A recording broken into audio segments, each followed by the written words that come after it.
Então, primeiro, se a gente faz um compromisso, se a gente tem uma meta, se a gente almeja despertar bodhicitta, despertar o altruísmo em nós, a gente tem que treinar em como não esmorecer nesse compromisso, em como não se sentir desencorajado, porque isso é muito fácil, né? Parece algo muito impossível para nós. E até porque, como o Lamrim, ou a senda gradual ou graduada, mostra, é um caminho longo, é uma escada que a gente tem que ir percorrendo de degrau a degrau.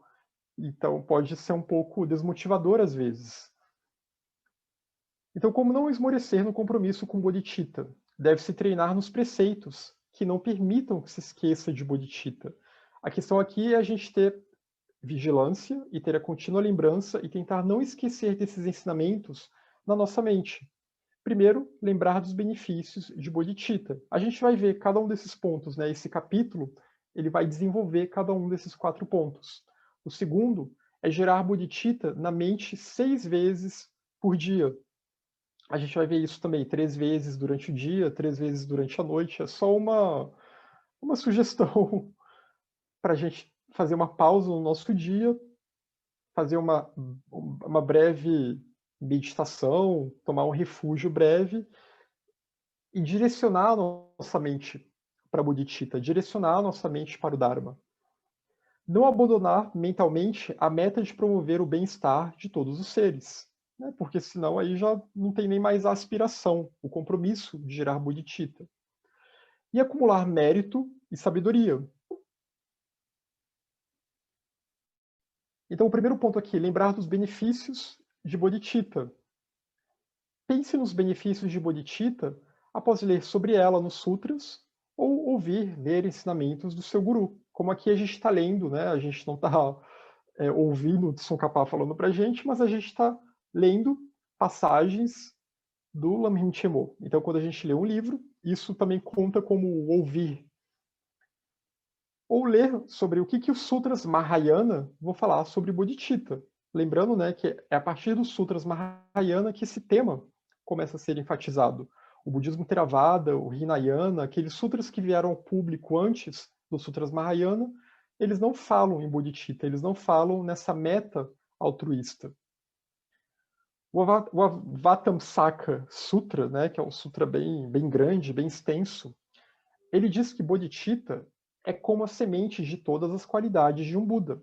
No Mahayana, para que a pessoa chegue ao estado de Buda, ela primeiro vai ter que despertar bodhicitta. Ela vai ter que ter essa motivação altruísta de início, vai ter que se purificar, purificar seus estados mentais, purificar corpo, fala e mente, para chegar nesse despertar, para chegar nessa mente que está plenamente iluminada pela luz de Bodhi. Bodhicitta resume todas as ações dos bodhisattvas, bem como todas as preces de aspiração.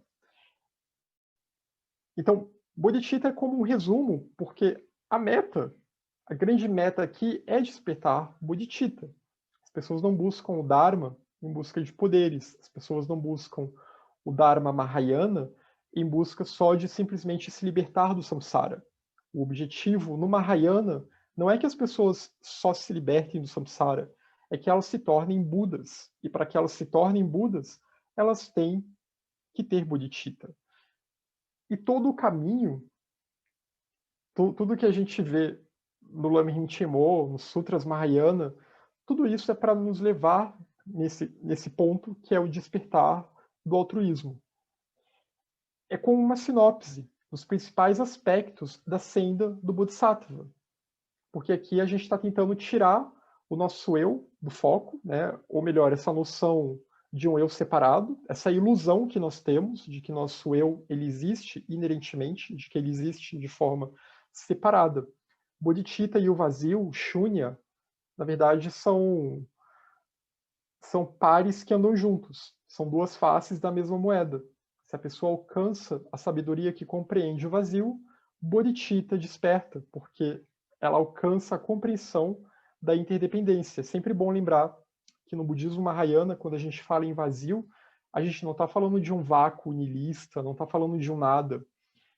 O vazio é no sentido de que nós não somos indivisíveis, nós todos somos divisíveis porque nós todos somos interdependentes.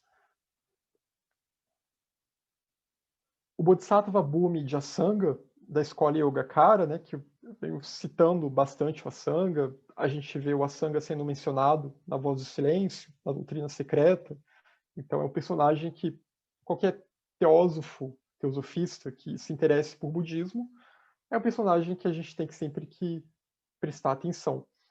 O Bodhisattva Bhumi de Asanga reitera que após gerada e estabilizada em nossa mente, isto é, quando o bodhicitta é verdadeiramente alcançada e não há mais retorno a uma mente sem bodhicitta, o praticante se torna um campo puro de acumulação de mérito e plenamente dotado de mérito protetor. O que está dizendo aqui é que conforme a gente vai avançando no caminho, até que chega um momento em que bodhicitta se torna estável na nossa mente, e esse estável aqui é uma estabilidade em que não há mais volta, em que a mente ela não tem mais perigo dessa bodhicitta se degenerar, não tem mais perigo de repente, ops, esqueci de ser altruísta nesse momento, esqueci de ter os outros seres como meu foco. Então aqui é alguém que já alcançou realmente um nível elevado, é alguém que já alcançou um estado elevado de um bodhisattva. Quando essa pessoa alcança esse estado, então ela vai se tornar esse campo puro de acumulação de mérito. Né? Porque agora só vai ter mérito fluindo por ela, só vai ter virtude. Ela vai ser um veículo das virtudes. E plenamente dotada de mérito protetor. Ela não vai estar mais aprisionada pelo poder dos kleshas, ela não vai estar mais aprisionada pelo poder de avidya, que faz com que a gente incorra em demérito. A questão aqui no budismo é sempre essa. O budismo ele é bem meritocrático, mas meritocrático no bom sentido. As nossas boas ações vão gerar mérito. As virtudes geram mérito. E as não virtudes, os vícios, geram demérito. Geram o que em algumas literaturas é chamado de karma negativo. Quem alcança este estado, esse bodhisattva, ultrapassa os grandes arhats do Hinayana. Porque o budismo Hinayana, o Theravada, ele não fala em bodhisattvas. Ele até fala em algumas histórias que vão, como os chamados jatakas, que contam as vidas passadas do Buda, e aí o Buda, nessas vidas passadas, o Buda é chamado de bodhisattva. Mas a meta de quem segue o Hinayana, o veículo menor, o Theravada, não é se tornar um bodhisattva, não tem o voto do bodhisattva. É se tornar o que ficou sendo chamado de arhat, que seria um sábio, que seria alguém que conquistou o poder sobre as suas paixões, mas ainda não tem a onisciência de um Buda, e também não tem esse voto altruísta, não tem bodhicitta. Então a pessoa ela se liberta do samsara, mas é só isso. Quer dizer, só entre aspas, né? Muito melhor do que a gente.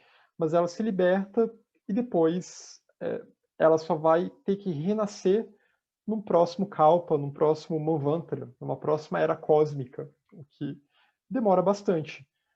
Mas, de qualquer forma, a meta do Mahayana não é essa. A meta do Mahayana é ir além disso. A meta do Mahayana é se tornar um Bodhisattva para poder continuar auxiliando todos os seres que estão presos no samsara, e também é nesse caminho que a pessoa pode, de fato, chegar ao estado de Buda. Porque o Arhat ele fica meio que como numa bolha. Ele chega naquele estado e ele para, enquanto o Bodhisattva continua. E é bom lembrar aqui que Arhat é um termo que originalmente não queria dizer isso que o budismo Hinayana fala. Né? Arhat tinha um outro significado, tinha o mesmo significado de Mahatma, de Arya Bodhisattva, mas depois se perdeu com as confusões linguísticas aí do budismo, terminológicas. Então, quem alcança esse estado ultrapassa os grandes arhats Hinayana em termos de linhagem, porque ele se torna um bodhisattva, ele se torna alguém que entrou na linhagem do Mahayana, alguém que entrou na linhagem do grande veículo.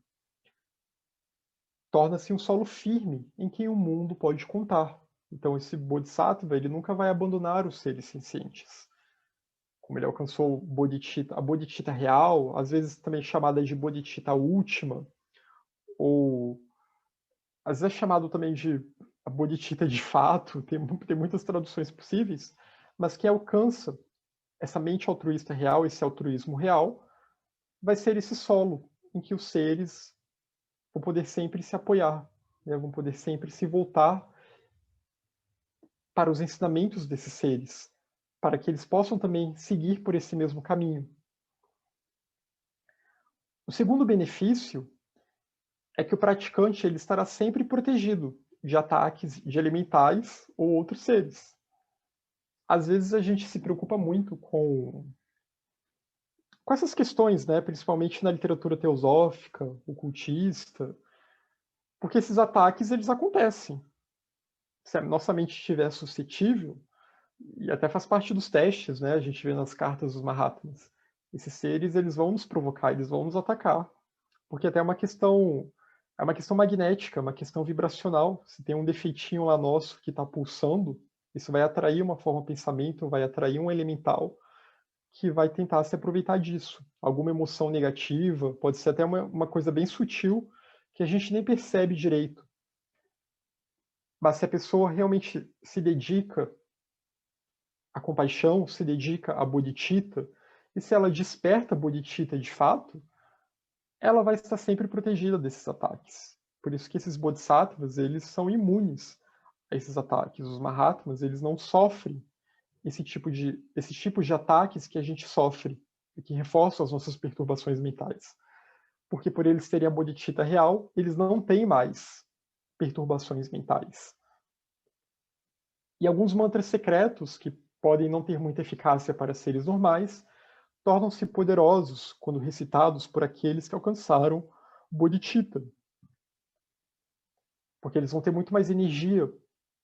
E isso conta muito quando a gente está praticando alguma mantra yoga, quando a gente está fazendo algum tipo de invocação, algum tipo de teurgia na linguagem ocidental.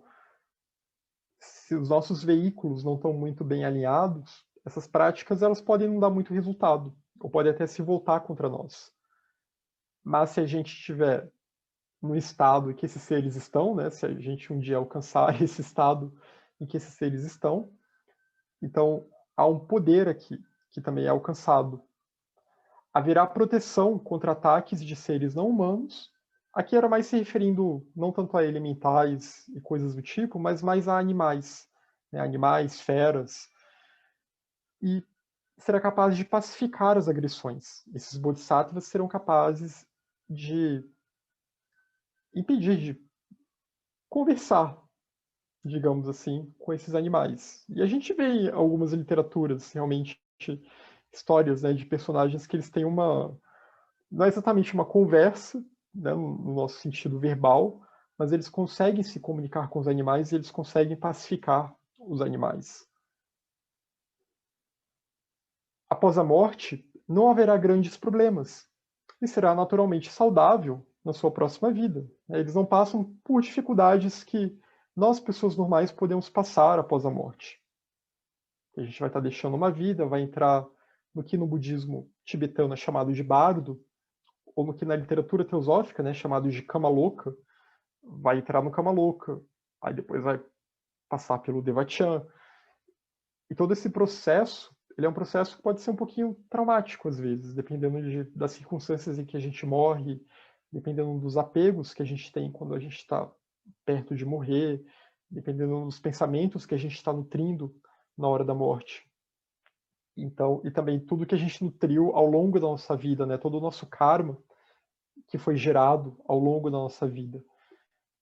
Já esse Bodhisattva não, ele abandona o corpo, e a gente também vê referências a isso na literatura teosófica, né? Os Mahatmas, eles, quando está na hora, eles simplesmente abandonam o seu corpo, eles vivem muito mais do que a gente quando estão num corpo físico, e depois partem para a próxima, e se tiverem que voltar, quando tiverem que voltar de novo num corpo físico, também vai ser, obviamente, um corpo sem grandes problemas, um corpo sem doenças, etc.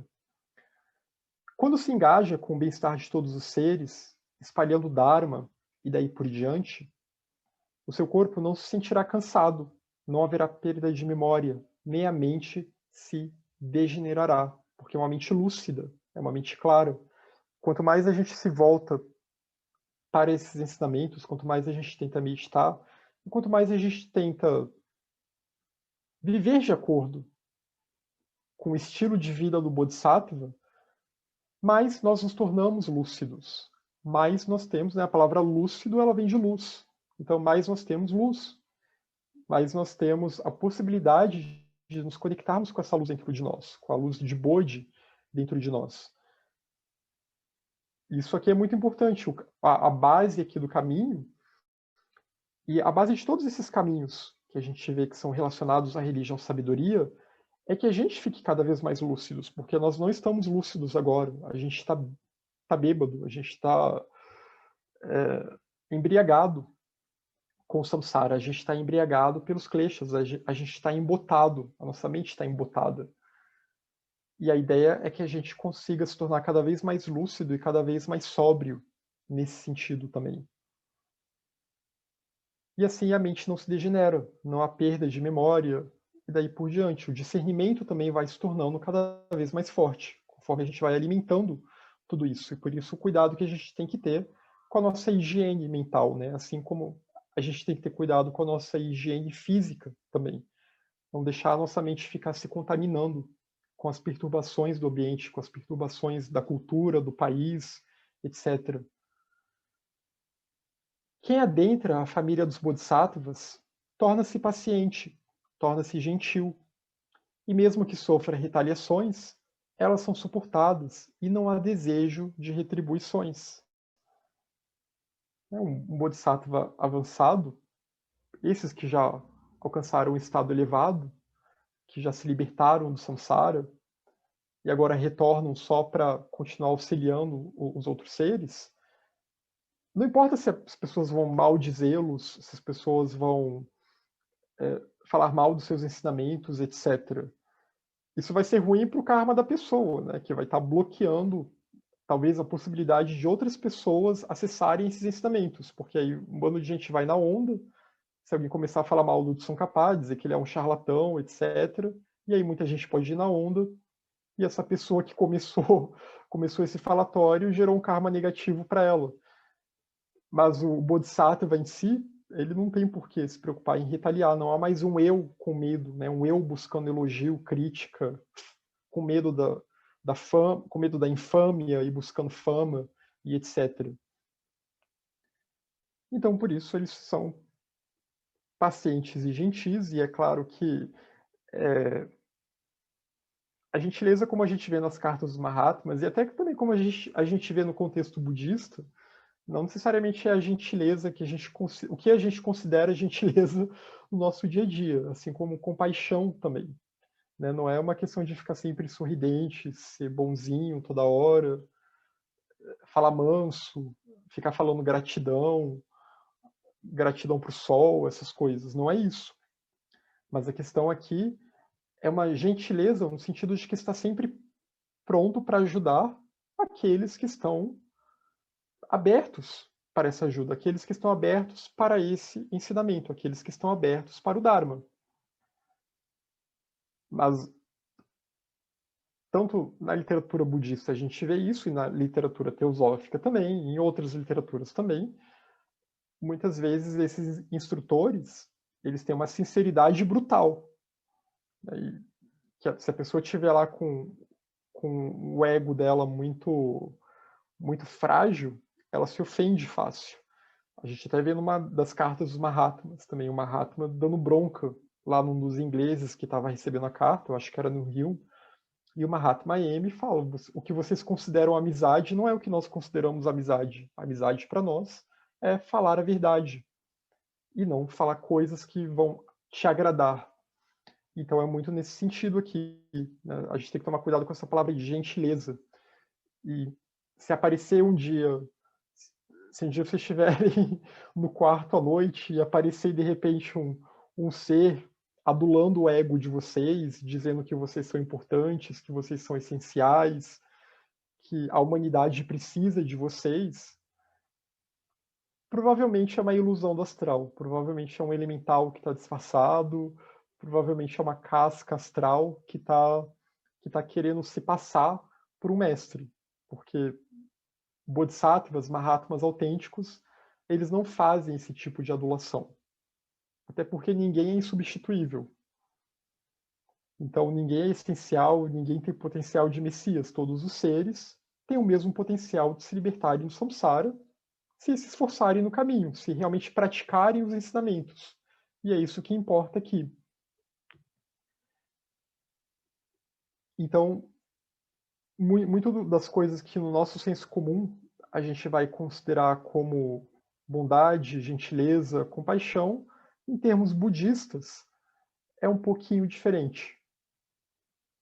O Viradatta Sutra diz: se os méritos de Bodhicitta ganhassem forma, preencheriam todo o firmamento e o excederiam.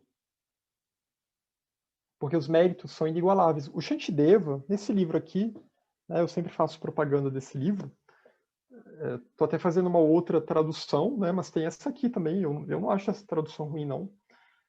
Para quem não tem, é da editora Tarpa, o Guia do Estilo de Vida do Bodhisattva. Nesse livro, o Shantideva vai falar que Bodhicitta é como a árvore Vogai, que é uma árvore lendária, que ela nunca cessa de dar frutos. Então, Bodhicitta nunca cessa de dar méritos, porque, como já foi dito aqui, uma vez que se alcança a Bodhicitta real, que é esse estado de mente lúcida, mente desperta e mente altruísta, porque ela está sendo iluminada por essa luz, então ela se ganha toda uma perspectiva e uma consciência de que nós somos interdependentes. Então, uma vez que se alcança esse estado, os méritos eles vão ser sempre infinitos.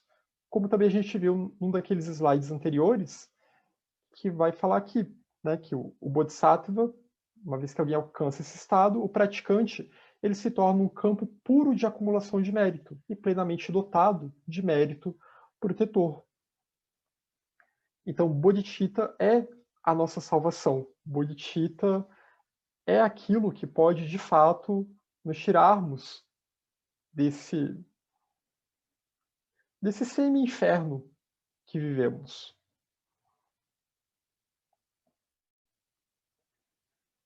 No que devem treinar aqueles que almejam se tornarem Budas? Eles devem treinar em Bodhicitta. Aqui reforçando o Atisha, né? O Tsongkhapa sempre cita bastante Atisha, porque foi o autor do primeiro Lamrim. Bodhicitta é o que distingue o Mahayana do Hinayana, como também já foi dito aqui. Né? O Hinayana não tem essa ênfase em Bodhicitta.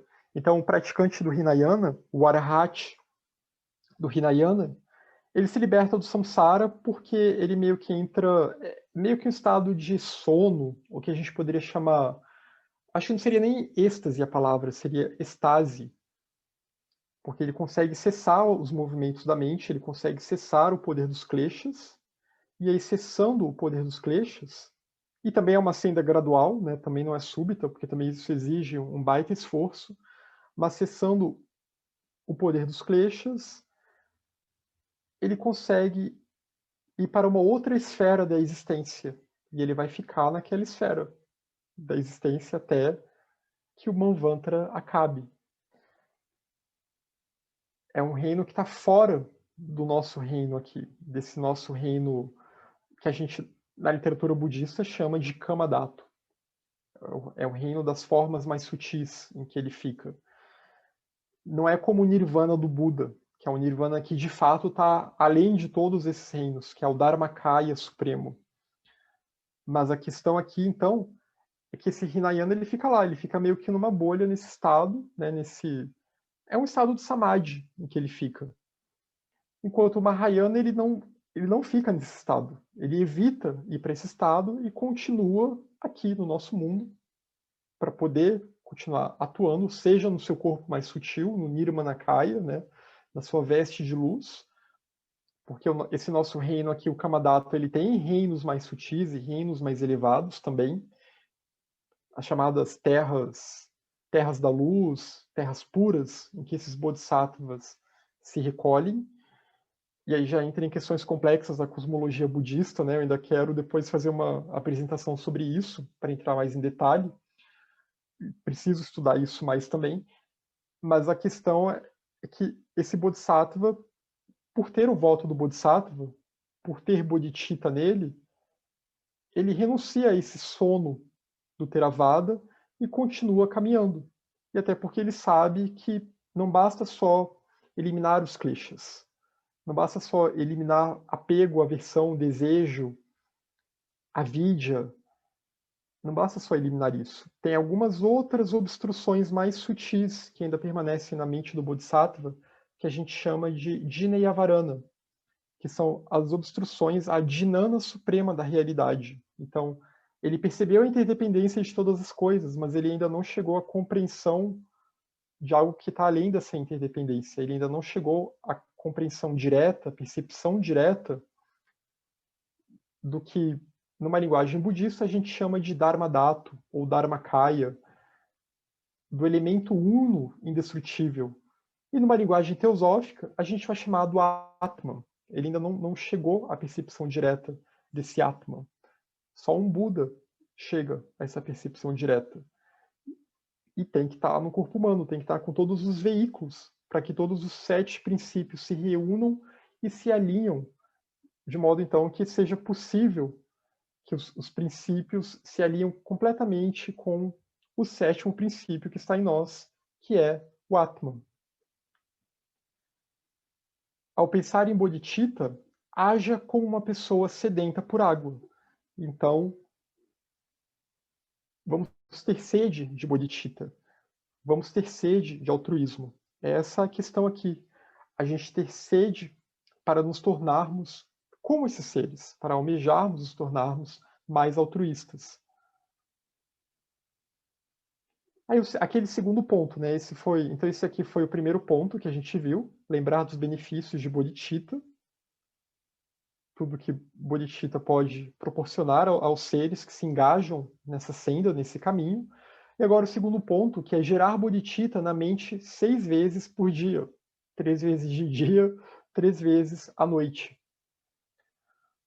Uma vez assumido o compromisso ou a aspiração de gerar a Bodhicitta real, ou até aquele voto mais formal, né, que a gente viu na reunião passada, deve-se treinar para não perdê-la de vista, né, porque os nossos kleshas, eles continuam. A nossa mente, ela continua querendo que a gente se afaste do Dharma. A nossa mente, o poder de avidya, né, ele continua querendo que a gente fique envolvido e escravizado por esse poder.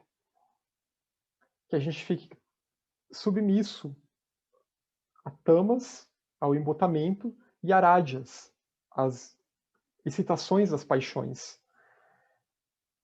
Então a questão aqui é a gente manter na nossa memória a importância de Bodhicitta. É tentar não perder o foco, não deixar a nossa atenção ficar se desviando muito. Então deve-se treinar para não perdê-la de vista, não perder o foco. Afaste o desânimo, pois isso pode levar a transgressões e a dar as costas para os seres. Se a gente começa a se desanimar demais com o caminho, com as dificuldades, com os testes, com os problemas da nossa personalidade, né, com as outras pessoas, porque a vida é a vida. A gente às vezes vai passar por um trânsito astrológico complicado, isso é o nosso karma, né? Não é culpa dos planetas. Mas aquele trânsito vai fazer com que a gente passe por determinadas experiências, por determinadas situações na vida, que podem dificultar nossas relações com as pessoas, que podem dificultar nossas relações com o nosso sustento, com a vida. E isso pode afetar a nossa prática espiritual. A gente pode acabar desanimando. Só que isso é o poder de avidya tentando nos enganar. Se a gente levar em mente de que o importante é seguir no reto caminho, de que o importante é continuarmos tendo foco no Dharma, continuarmos tendo foco na virtude, dentro das nossas possibilidades, esse karma pesado, ele vai começar a ser um pouquinho mais atenuado. O nosso foco vai se redirecionar. Então, a gente talvez nem sinta tanto, né, nem se deixe afetar tanto por situações mais pesadas da vida, que acontecem, que vão sempre acontecer nos altos e baixos da nossa vida.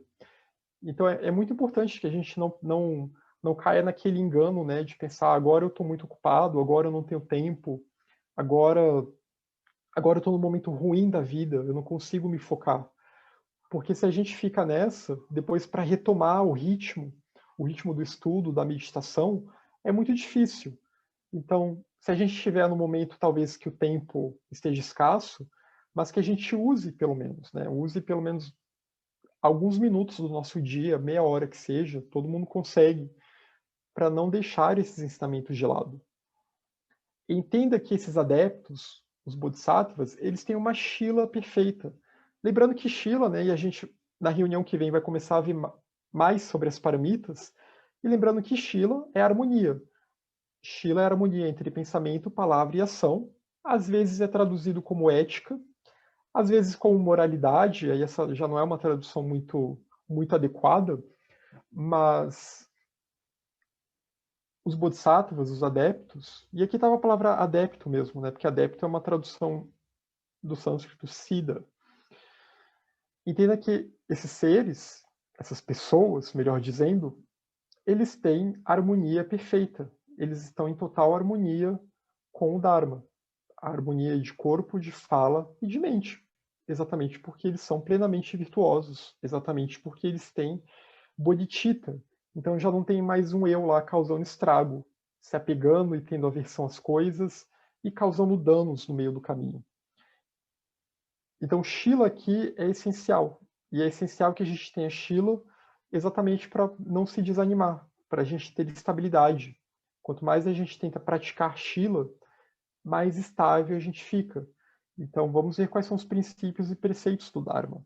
A gente está vendo alguns deles aqui, como a própria Bodhicitta.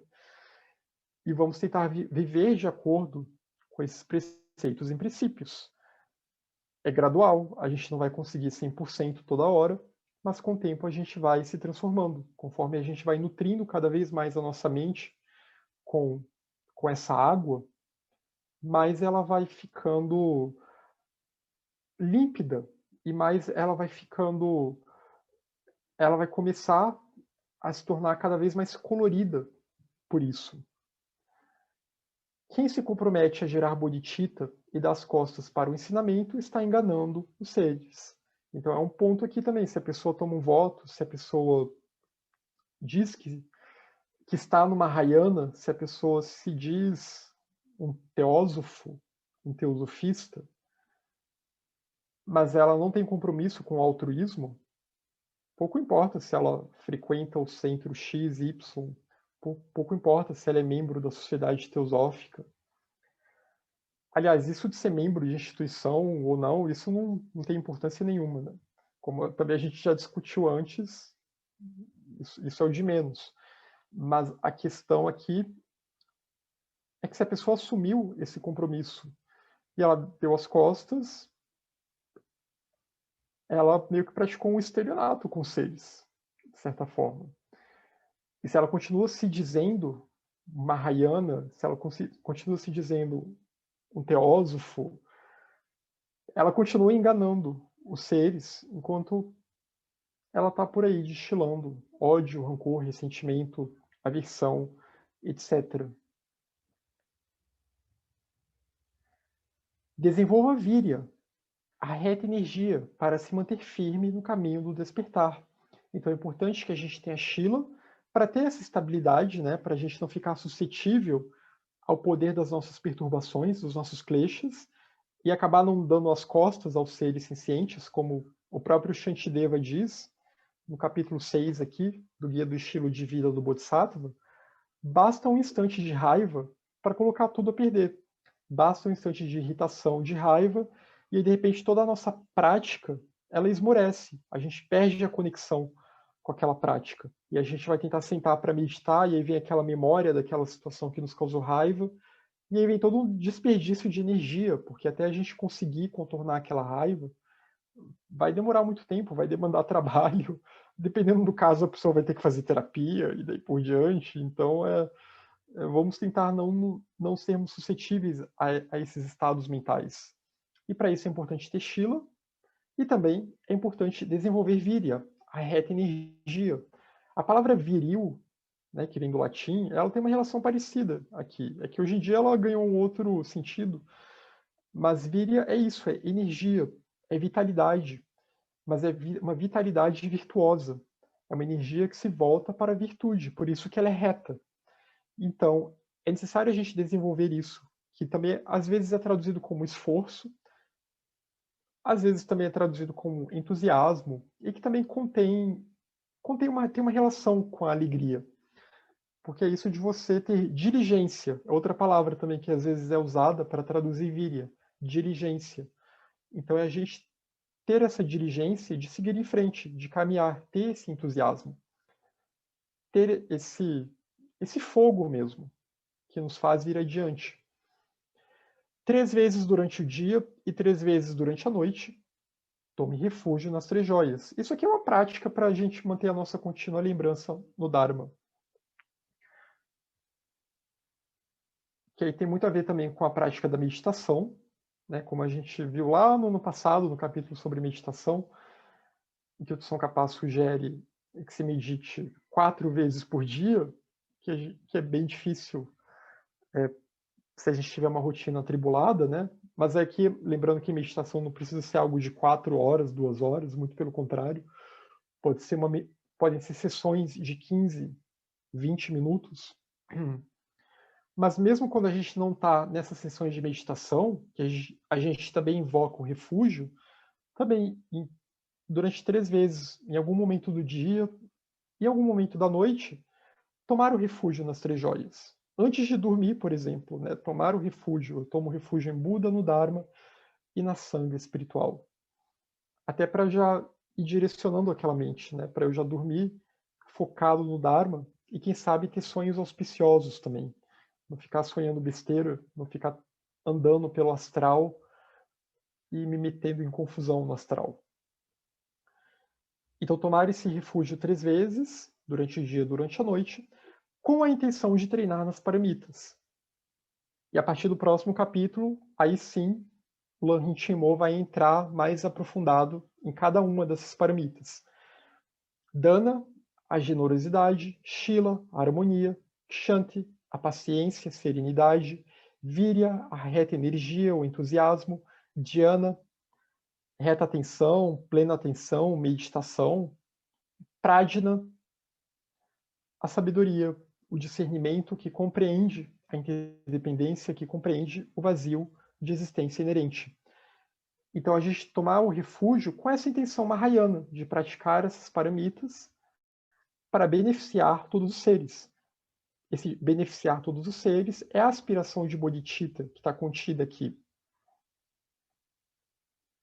E o quarto ponto, esses 4 aqui que a gente viu, né? O terceiro foi bem curtinho.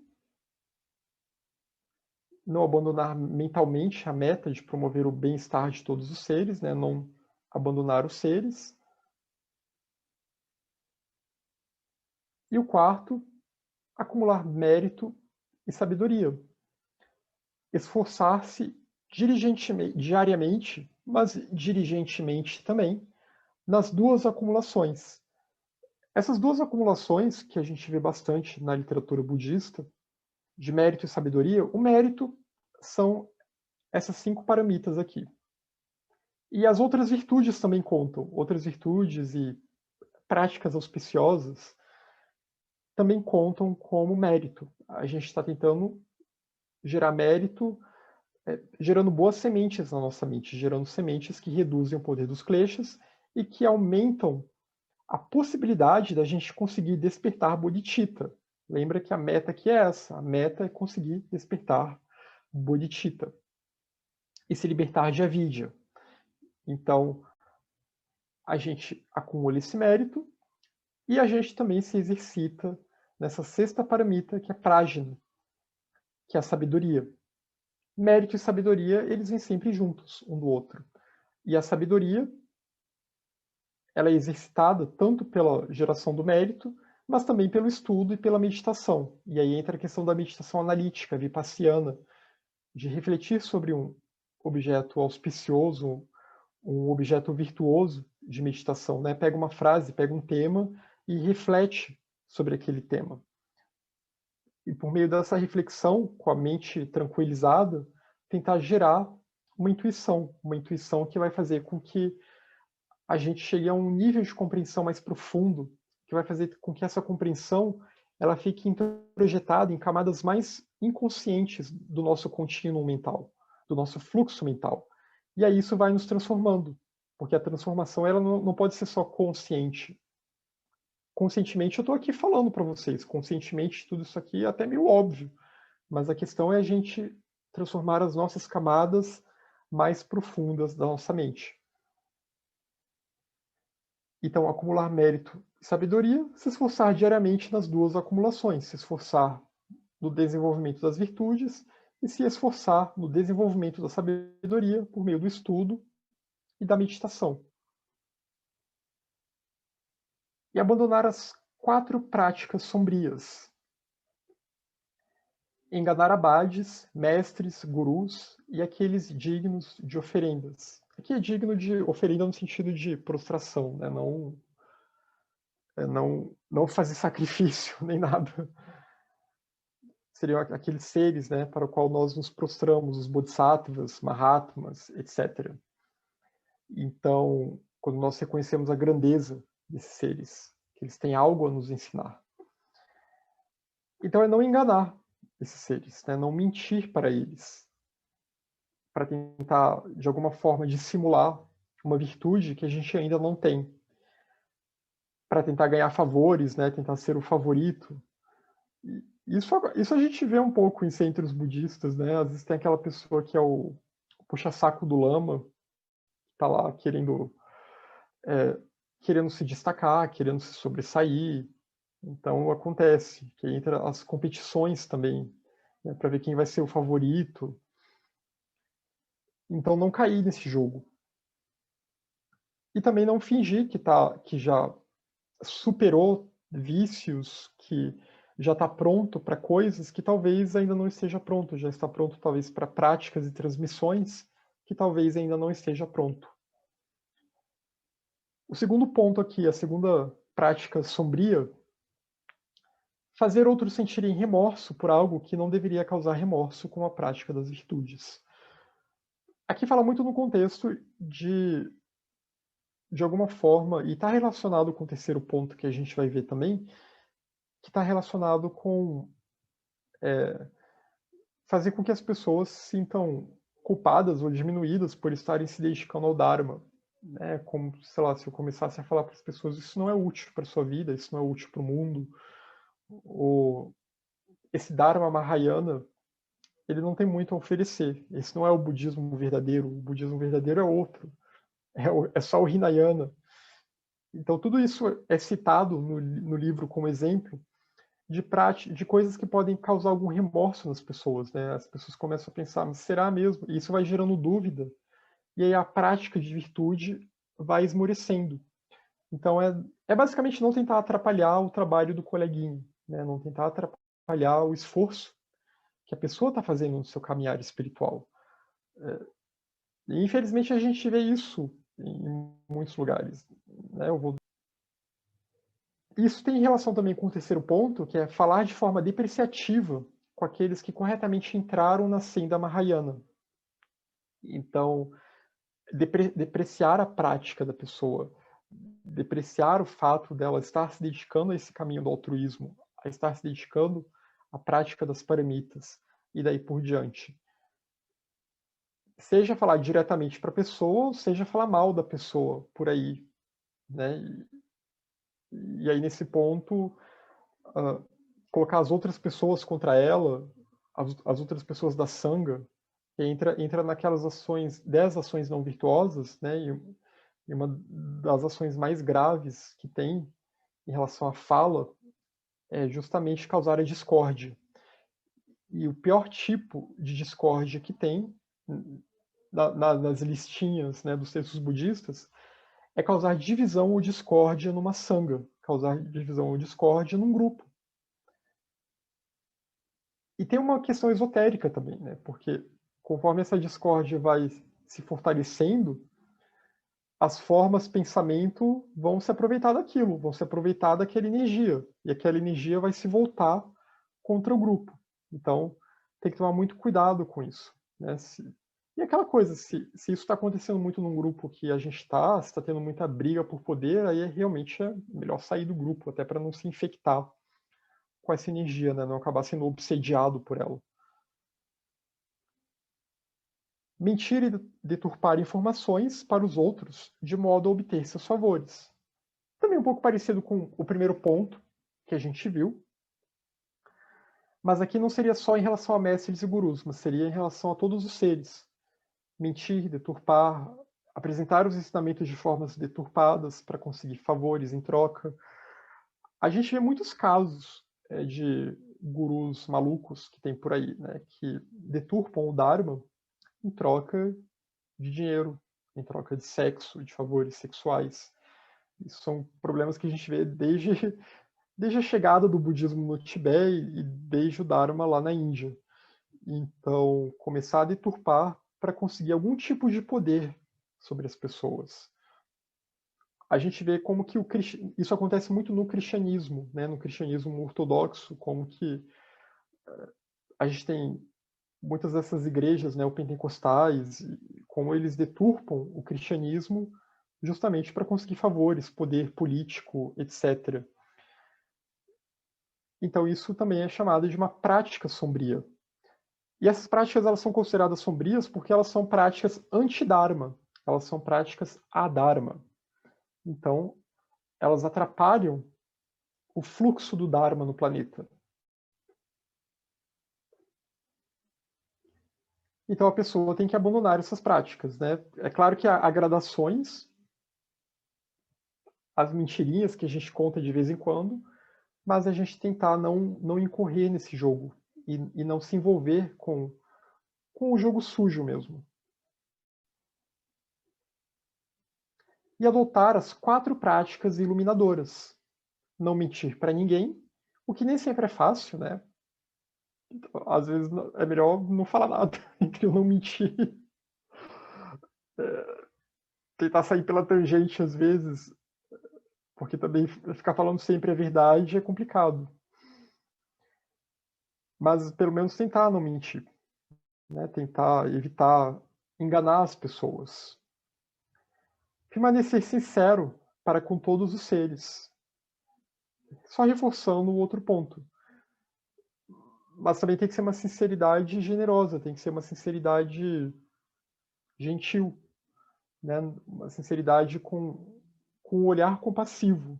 Não aquela sinceridade de simplesmente querer ferir o outro. Que esse também é o problema que a gente vê entre as pessoas que não são as pessoas que são normais como nós, né, as pessoas que não são bodhisattvas, que muitas vezes a gente fala, eu só falo a verdade mesmo, eu falo tudo na lata, mas quando você vê essa pessoa é um baita de um narcisista, que ela sai atacando os outros porque ela quer ter poder sobre os outros, né? Ela quer que os outros se sintam diminuídos em relação a ela quer ferir.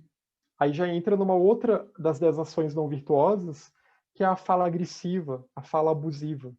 Então a gente tem que tomar cuidado também com a sinceridade não pode virar abuso. Considerar todos os bodhisattvas como seus instrutores e todos os seres como seus instrutores. A gente vê isso em Luz do Caminho, né? Não pense nas pessoas como amigos e inimigos, pense em todos como seus instrutores. E aqui na perspectiva budista, não só nas pessoas, mas em todos os seres, na natureza, ver tudo o que a gente pode aprender observando tudo. E todos os bodhisattvas genuínos, autênticos, de uma linhagem pura do Dharma. São nossos instrutores e disseminam ensinamentos úteis para o planeta. Não tentar diminuir um mestre em relação ao outro. Que também numa perspectiva teosófica a gente pode até pensar nos vários braços, né, nos vários galhos da religião sabedoria, pensando na religião sabedoria como uma grande árvore que tem vários galhos. Então, não criar competiçãozinha boba. Eu acho que Jesus é melhor do que aquele outro, e daí por diante. Encorajar os seres a seguir o Mahayana e a não se contentarem em buscar a senda dos Pratyeka Budas. Pratyeka Buda é um sinônimo de Arhat no contexto Hinayana. Pratyeka Buda é aquele que busca só a libertação individual. para quem vem acompanhando os estudos desde o ano passado, né, é aquele segundo tipo de praticante. O primeiro tipo é o que está preocupado com a vida seguinte, o segundo tipo é o que está se voltando para libertação do samsara, mas ainda não tem a motivação altruísta, ainda não almeja despertar bodhicitta, e o terceiro, o praticante superior, é aquele, o mais avançado, é aquele que percebeu que não basta só ele se libertar do samsara, que ele tem que ajudar os outros seres também. Então, encorajar os seres a serem esse tipo de praticante, encorajar os seres a almejarem adentrar a senda do Mahayana, do grande veículo, o veículo universal, e não se contentarem só na sua própria libertação individual, na sua própria libertação, que na carta do Mahashohan é chamada só de uma espécie de um egoísmo, né? Um egoísmo mais elevado, mas ainda assim é um certo tipo de egoísmo mais sutil, porque a pessoa só está pensando no seu próprio bem-estar e não está olhando para o clamor dos seres ao redor, que também estão sofrendo e também estão presos ao samsara e que precisam de ajuda. Se o praticante destrói o orgulho, elimina os ciúmes, a inveja, a mesquinhez e se sente alegre, né? Aqui veio um C a mais, ou sente alegria com o progresso dos outros, então a aspiração de alcançar bodhicitta, ela é fortalecida. Então aqui está dando algumas dicas, né? Destruir o orgulho, que é um dos kleshas raízes, né? O nosso eu, e isso é muito perigoso no caminho. O nosso eu ele pode começar a ficar mais inflado conforme a gente vai estudando e meditando e vai entendendo mais esses assuntos, começa a bater aquela sensação de que agora eu tenho a chave, agora eu sei o que deve ser feito para me libertar do samsara. Agora a vida ganhou um sentido. Mas aí sutilmente esse eu, e até quando a gente também está aqui dando palestra, está fazendo uma apresentação, o orgulho também, né? Sempre a gente tem sempre que vigiar. O orgulho ele está lá querendo tomar conta, querendo que a gente se sinta uma autoridade. Eliminar os ciúmes e a inveja, eliminar os ciúmes e a inveja das outras pessoas, principalmente dos outros colegas de sangha, dos outros colegas que também estão na busca. Né? Não ficar com esse senso de competição, de que tal pessoa fez tal coisa e tal pessoa deu uma palestra e vieram 100 pessoas. Eu estou aqui tem 15, né? E aí vem a inveja, vem os ciúmes. Então a gente não cair nesse joguinho. Não ter mesquinhez também. Aquela coisa de esse ensinamento é meu, né? O Lan Rinchen ele é meu, só eu posso traduzi-lo, só eu posso falar sobre ele e as outras pessoas não merecem esse ensinamento. É claro que a gente tem que tomar o cuidado, né? Tem que saber para quem o próprio Lan Rinchen fala isso e a literatura cristã fala isso também, né? O tal do não jogar pérola aos porcos, etc. A gente tem que tomar cuidado para saber para quem a gente está promovendo esses ensinamentos, essas leituras, para saber se aquilo não vai fazer mais mal do que bem para a pessoa e também se a pessoa depois não vai distorcer aquilo, né? Então também não pode fazer o proselitismo à toa. Tem que ver se a pessoa está interessada, se ela realmente parece, está sincera em relação à nossa busca, assim como a gente também tem que toda hora se autoavaliar, se auto-observar para ver se nós estamos sendo sinceros em nossa busca. E se alegrar com o progresso dos outros. Porque conforme as pessoas vão progredindo, tanto nesses assuntos, mas também na vida em geral. Né? Se somos todos interdependentes, quanto mais as pessoas progredirem, mais a gente progride também.